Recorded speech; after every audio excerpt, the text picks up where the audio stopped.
ҷанозаи Раҳим Масов, муаррихи маъруфи тоҷик, субҳи 22 июн дар оромгоҳи Лучоби Душанбе ба хок супурда шуд. маросими видо бо марҳум дар манзилаш дар шаҳри Душанбе баргузор гардид. ин маросим чандон тӯлонӣ набуд. намози ҷанозаи ӯро дар масҷиди марказии Душанбе Саид Мукаррам Абдулқодирзода, раиси шӯрои уламои дини марказии исломии Тоҷикистон хонд. дар маросими видо аз Раҳим Масов ба унвони муаррихи ҳақиқатпардохт ва мушриков ном бурданд. дар бораи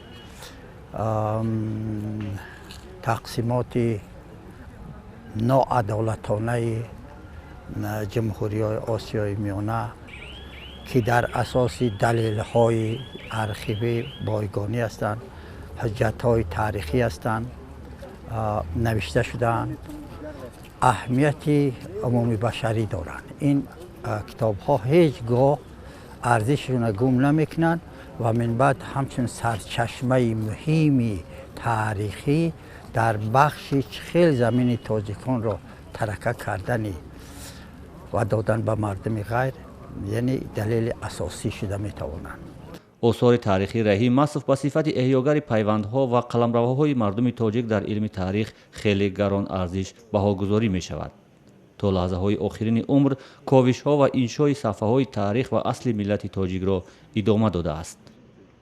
махсусан қайд кардани ҳастам асари шашҷилдаи таърихи халқи тоҷик ба забони русӣ яке аз асарҳои бисёр пурарзише мебошад дар шинохти миллати тоҷик, дар шинохти таърихи халқи тоҷик ва баъдан устод Раҳим Масов роҳбари гурӯҳе буданд ки этногенези халқи тоҷикро тайёр мекарданд. 3 моҳ пеш ин китоб низ пурра ба охир расид, аммо ба устод Раҳим Масов муяссар нагардид ки нусхаи чопии ин китобро бубинад. Раҳим Масов асосгузори як мактаби хоси улуми таърихи тоҷик унвон мешавад ки шогирдони зиёдеро тарбият кардааст. устод Раҳим Масов як хислат дошт ки шогирда агар медид ки шогирд саводи кофӣ надорад, ӯ эътироф намекард, дарҳол пешгирӣ мекард. ва албатта дар тӯли ин қадар солҳо мо аз устод рост гуфтан, масалан ба ақидаи худ содиқ будан ва дар илм дурӯғ нагуфтан, таҳриф накардани таърихро омӯхтем. ӯ аз камтарин олимонест ки дар баҳсҳои пурсарусадои марзӣ бо ҳамсоякишварҳо хомӯш набуд ва аз нодиртарин муаррихони давр буд ки ноадолатиҳои сиёсии тақсимоти ҳудудии даврони Сталинро маҳкум кард.